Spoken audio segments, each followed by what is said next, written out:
भवसंभवभीतिभेदनं सुखसम्पत्करुणानिकेतनं व्रतदानतपः क्रियाफलं सहजानन्दगुरुं भजे सदा। करारविन्देन पदारविन्दं मुखारविन्दे विनिवेशयन्तं वटस्य पत्रस्य पुटेशयानं बालं मुकुन्दं मनसा स्मरामि। श्रीकृष्ण गोविंद हरे मुरारी, हे नाथ नारायण वासुदेव, जिह्वे पिबस्वामृतमेतदेव, गोविंद दामोदर माधवेति। बोलो लक्ष्मी नारायण देवनी, श्री हरिकृष्ण महाराजनी। शिक्षापत्री लेखन द्विशताब्दी महोत्सव की, आचार्य पद स्थापन द्विशताब्दी महोत्सव की, श्री वड़ताल धाम की। परम पूज्यपाद आचार्य महाराज श्री राकेश प्रसाद जी महाराज श्रीना 59 યર્સ 59મા વર્ષના જન્મદિવસ નિમિત્તે રાંધણ છઠનો આજે પવિત્ર દિવસ, શ્રાવણ સુધી છઠ, વિક્રમ સંવત 2081ની સાલ છે। આ દિવ્ય વડતાલ ધામમાં લક્ષ્મીનારાયણ દેવના ચોકમાં યોજાયેલી આ ભાવવંદનાની દિવ્ય સભામાં ઉપસ્થિત આપણા ઈષ્ટદેવ શ્રીજી મહારાજ, સભામાં ઉપસ્થિત શ્રી લક્ષ્મીનારાયણ દેવ પીઠાધિપતિ ધર્મધુરંદર આચાર્ય મહારાજ શ્રી રાકેશ પ્રસાદજી મહારાજ શ્રી, વડતાલ મંદિરના ચેરમેન પૂજ્ય ડૉક્ટર સંત સ્વામીજી,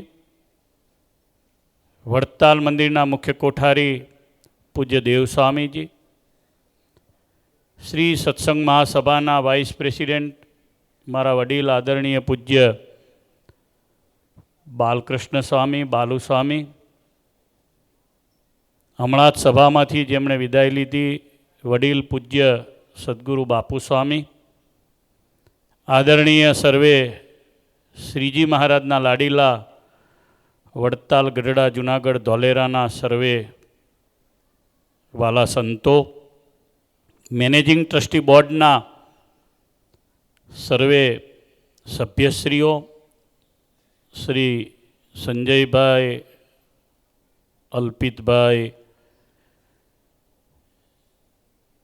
જિગ્નેશભાઈ,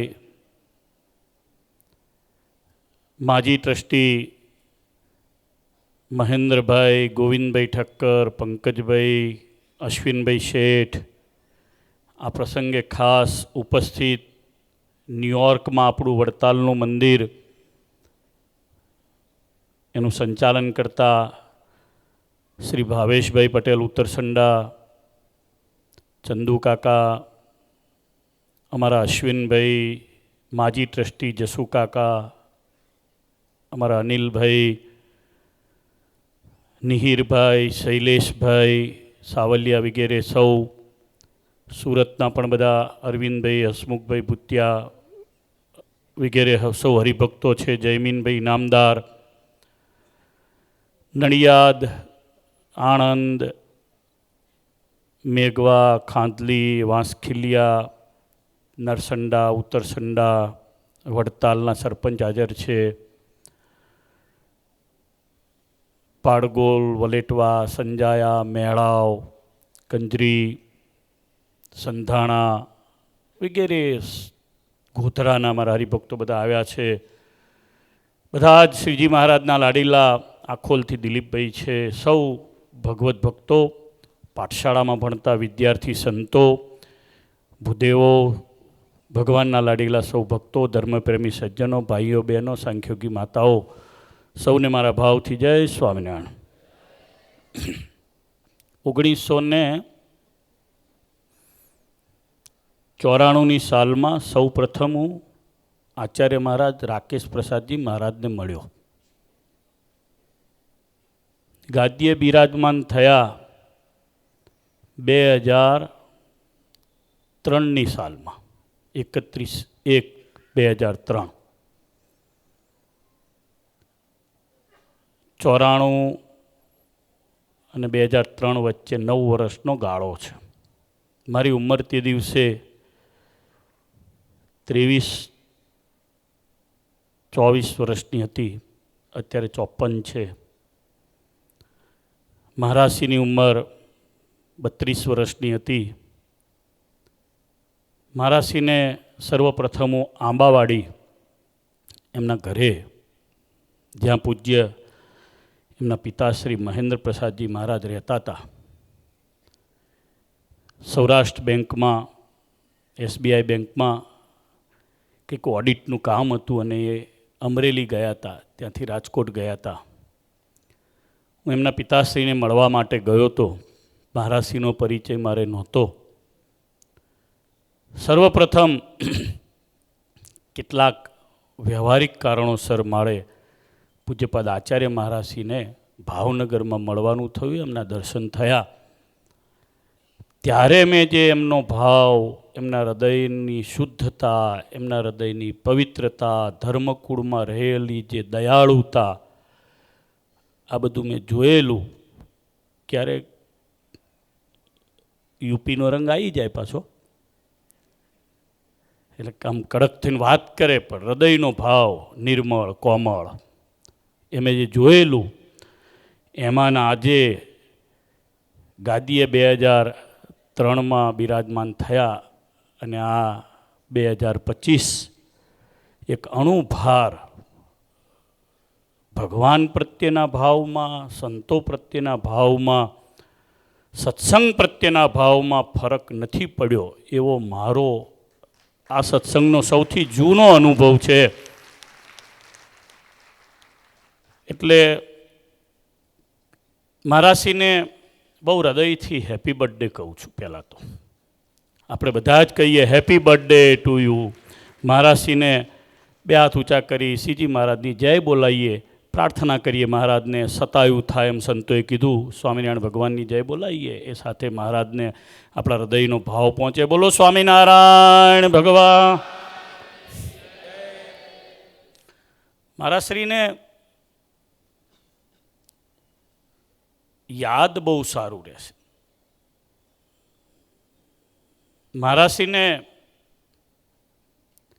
ભૂલવાની ટેવ નથી. મહારાજશ્રીનું ભજન બહુ મોટું છે. મહારાજશ્રીની પવિત્રતા બહુ સારી છે. આચાર્ય મહારાજનો ભૂલી જવાનો સ્વભાવ બહુ મોટો છે. એ આશીર્વાદ છે રાધારમણ પ્રસાદજી મહારાજના, એ આશીર્વાદ છે પૂર્વજોના, એ આશીર્વાદ છે મોટા સંતોના. હરિચંદા શાસ્ત્રી, હરિવલ્લભદાસ પુરાણી સ્વામી, મોટા સંતોએ જેમને જ્યારે ગાદીએ બિરાજમાન કર્યા, ત્યારે જે સંતોએ જે એમને ભાવ આપ્યો છે, અંતરના જે આશીષ આપ્યા છે, એ આજની આ દિવ્ય સભામાં એ આશીર્વાદ કામ કરી રહ્યા છે એવું મને દેખાય છે.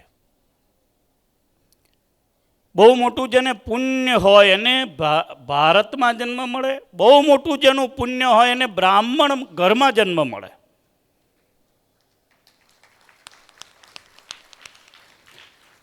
એમાંય સરયુપારી બ્રાહ્મણને ત્યાં જન્મ મળે. બહુ મોટું જેનું પુણ્ય હોય સરયુપારી બ્રાહ્મણમાં પણ સ્વામિનારાયણ ભગવાન જે કુળમાં જન્મ્યા એ ધર્મકુળમાં જન્મ મળે. ગોપાળાનંદ સ્વામીએ મેં ગુરુ પૂર્ણિમાએ કીધું તું, ફરી રિપીટ કરીશ. ધર્મકુલે સમુત્પન્નાન ધર્મપીઠે નિયોજિતાન વંદેહમ પરમાચાર્યાન પૂર્વ પુણ્ય વિભૂષિતાન. હું આજે જ બ્રહ્મવૈવર્ત પુરાણ બપોરે વાંચતો હતો. બીજો ભાગ એ જગ્યાએ સદાચારના પૂર્વ કર્મના વિપાકના પ્રકરણો ચાલતા હતા.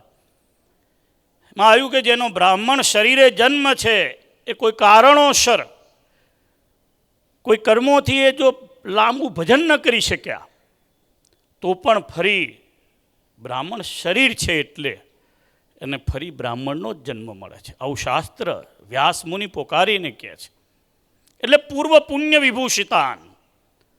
આપણા આચાર્ય મહારાજ રાકેશ પ્રસાદજી મહારાજ પૂર્વના પુણ્યથી વિભૂષિત આચાર્ય મહારાજ છે. એટલે આવું એમને દિવ્ય ભાવ ને સન્માન મળે છે. આવી ભાવના, આવી વંદના આવી બધાની નથી થતી હોતી. સ્વામિનારાયણ ભગવાનની કૃપાથી વડતાલ ગાદીના આચાર્ય મહારાજ બન્યા. લક્ષ્મીનારાયણ દેવની દયાથી, નરનારાયણ દેવની દયાથી, મોટા મહારાજ તેજેન્દ્ર પ્રસાદજી મહારાજના પણ એમને આશીર્વાદ મળ્યા. વડીલ સંતોના બધાના આશીર્વાદ મળ્યા. આટલા સેંકડો સંતો થયા અને બધું લાંબુ લિસ્ટ પ્રવચનમાં અહીંયા બધું કહેવાયું છે. એટલે ઘણા બધા સત્કાર્યો પૂજ્યપાદ આચાર્ય મહારાજના હાથે થયા છે, વિશેષ થશે. ભગવાનને પ્રાર્થના કરું મહારાજશ્રીનું સ્વાસ્થ્ય ખૂબ સારું રાખે. બહુ સુંદર મજાની આ દિવ્ય ભાવ વંદનાની જે આ સભા એનું આયોજન કરવા બદલ મુખ્ય કોઠારીને ચેરમેનશ્રીને પણ ખૂબ હૃદયથી ધન્યવાદ આપું છું. વિશેષ જે યજમાનો આજના ભાવપૂજનના થયા છે, ખાસ કરીને લક્ષ્મીનારાયણ દેવનું જે ભાવપૂજન કર્યું એ વૈષ્ણવ પરિવાર છે એવું મેં સાંભળ્યું છે. એટલે એ પરિવારને પણ સ્વામિનારાયણ ભગવાનનો ગુણ આવે, સહજાનંદ સ્વામી મહારાજ એમના પર પણ કૃપા કરે. અને જે ભક્તોએ ભાવથી આ જે પૂજન કર્યું છે, જે પ્રત્યક્ષ નથી આવ્યા એમનું પણ પૂજન ને ભાવ પૂજ્યપાદ આચાર્ય મહારાજશ્રી સ્વીકારે. મારા હૃદયની ખૂબ ખૂબ 59મા વર્ષે દંડવત પ્રણામ સહ ભાવના વ્યક્ત કરું છું. હેપી બર્થડે ફરી એકવાર કહું છું. મહારાજશ્રીનું સતત લાંબો પ્રવાસ છે, લાંબી એમની ખૂબ પ્રવાસની તારીખો હોય છે. આજે લંડનથી આવ્યા, કાલથી પાછો પ્રવાસ શરૂ થઈ જશે. ચરેવેતી એમણે જીવનનો નિયમ બનાવી રાખ્યો છે, તો એ નિયમમાં લક્ષ્મીનારાયણ દેવ કૃપા કરે. બીજું વિશેષ પૂજ્ય લાલજી મહારાજ પણ એમના અવેજીમાં ઘણું સારું સત્સંગનું દિવ્ય કાર્ય કરી રહ્યા છે. દરરોજ સવારમાં અહીં આવી લક્ષ્મીનારાયણ દેવની શણગાર આરતી પણ એ કરતા હોય છે. બહુ સરસ રીતે ભગવાનનું મેં હમણાં 2-3 દિવસ પહેલાં જોયું કે શ્રી હરિકૃષ્ણ મહારાજના સાનિધ્યમાં એ તુલસી પણ બહુ ભાવથી ચડાવતા હતા. ક્યારેક પદયાત્રા કરી અને પણ વડતાલે આવતા હોય છે. એટલે આ પરિવાર આચાર્ય મહારાજ, શ્રી લક્ષ્મીપ્રસાદજી મહારાજ, નારાયણ દત્તજી, ઠાકોરરામ, ધરમદાદા સુધી આપણે જઈએ, આપણા ભગવાન સ્વામિનારાયણના પિતાશ્રી સુધી, ત્યાં સુધીનો બધો જ પરિવાર, આ પવિત્ર પરિવારે વડતાલ લક્ષ્મીનારાયણ દેવની ગાદીને ઘણું બધું આપ્યું છે. વિશેષ સંતોનો પ્રેમ પણ એમણે બહુ મોટો સંપાદિત કર્યો છે. ત્યારે આવનારા કારતક માસમાં, કારતક સુધી, નોમથી પૂનમ સુધી આચાર્ય પદ સ્થાપનનો દ્વિશતાબ્દી મહોત્સવ છે. બધા સંતો, બધા ભક્તોએ, આપણે બધાએ સાથે મળી અને આ દિવ્ય ઉત્સવ ઉજવવો એવું નક્કી કરેલું છે. આપણે બધાએ નિસ્વાર્થ ભાવથી, નિષ્કામ ભાવથી શ્રીજી મહારાજનું, ગોપાળાનંદ સ્વામીનું કરેલું, બ્રહ્માનંદજી, મહાનુભાવાનંદજી, ગુણાતીતાનંદજી, મુક્તાનંદજી, દાદા ખાચર, જોબનભાયા વગેરે ભગવાનના ભક્તો, કુબેરજી વગેરે જે દેશ વિભાગના લેખમાં જેણે જેણે સહી કરી છે, એ બધાયનો જે સદભાવ હતો આચાર્ય પદ સ્થાપન કરવાનો, એને ખરેખરી સેવા કરવાનો આપણા બધાયના પાસે મોકો છે. બધાએ સેવા કરવી, જોડાઈ જવું. નાનામાં નાની સેવાનું આખું લિસ્ટ સંસ્થા દ્વારા બહાર પડ્યું છે. કોઈએ ચોખાની સેવા કરી છે, કોઈએ અભિષેકની સેવા કરી છે, તો નાની સેવા કોઈને મળે. છેવટે સ્વયંસેવકની સેવામાં પણ આપણે હવે 2-3 મહિના છે તો બધાએ જોડાઈ જવું એવી ખાસ અપીલ કરું છું. સાથે સાથે શિક્ષાપત્રી આપણા સૌ માટેનો આધાર છે, પ્રાણ છે. શિક્ષાપત્રી આપણું મુખ્ય ધર્મશાસ્ત્ર છે. એને પણ 200 વર્ષ થઈ રહ્યા છે. આજે સમાજની અંદર પ્રચંડ રીતે ક્યાંક ને ક્યાંક સ્વામિનારાયણ ભગવાનની વાતને કોઈ ક્રિટિસાઇઝ કરનારા જ્યારે મળે ત્યારે શિક્ષાપત્રી આપણા બધાના માટે છત્રરૂપ બની અને કાર્ય કરે છે. એના માર્ગે આપણે જેટલા ચાલીશું એટલા જ આપણે સુખી, એટલા જ ભગવાનને વહાલા બનીશું. તો શિક્ષાપત્રીના ઉત્સવમાં પણ બધાએ ખૂબ ભાવથી પ્રેમથી જોડાવવું એટલી અપીલ કરીને વિરમું છું. બોલો સ્વામિનારાયણ ભગવાનની.